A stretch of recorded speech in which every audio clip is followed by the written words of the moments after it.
আজকে তৈরি করব ভোলা মাছের বড়া। ভোলা মাছটা এখানে ধুয়ে নুন হলুদ আর সরষের তেল নিয়ে নিয়েছি।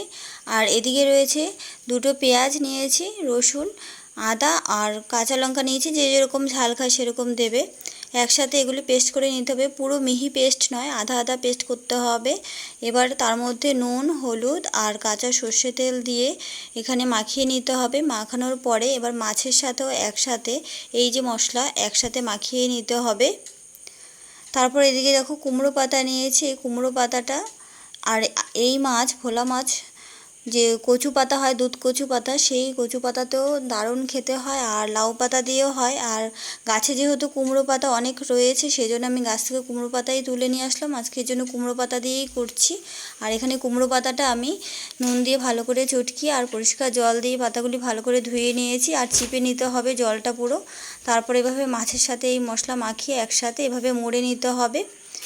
আর এই মাছটা কাঁচাও করা যায় আবার ভেজেও করা যায়। অনেকে তো কাঁচা মাছ পছন্দ করে না, সেজন্য মাছটা একটু ভেজে হালকা তারপরে মশলাটা এভাবে মাখিয়ে নিয়ে তারপরে কুমড়ো পাতায় বা যে কোনো পাতায় মুড়িয়ে, লাউ পাতা বা কচু পাতায় মুড়িয়ে এভাবে তেলে ভাজতে হবে। আর কালারটা পুরো এভাবে চেঞ্জ হয়ে যাবে, সেই অবস্থাতে নামাতে হবে। তো এভাবে ভোলা মাছের বড়া পুরো রেডি। তোমাদের কীরকম লেগেছে অবশ্যই কমেন্টে জানিও, আর বাড়িতে একবার অবশ্যই তৈরি করে দেখো, আর খেতে প্রচুর ভালো হয়।